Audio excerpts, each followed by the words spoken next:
She sees homeless man with bleeding feet, then notices stranger taking off his boots.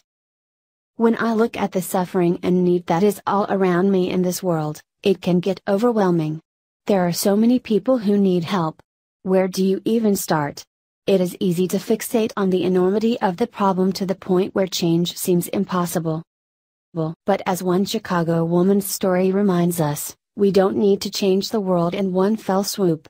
Sometimes the most important work we can do is just show one small act of kindness where it really counts. Jessica Bell was heading home on the CTA Red Line when she noticed a homeless man sitting in a seat across from her.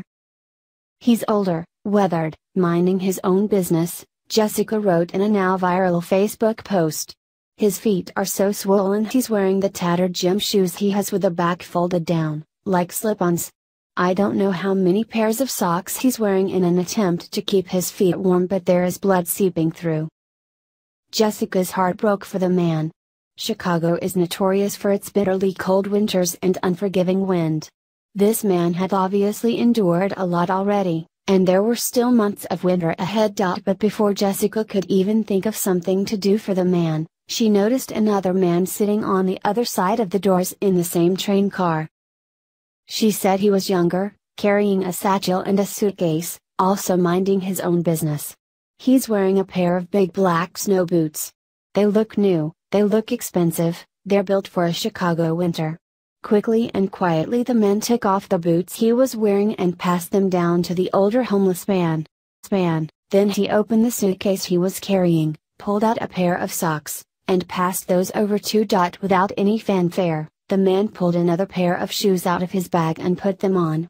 These shoes are nice too, but not as nice as the boots, Jessica noted.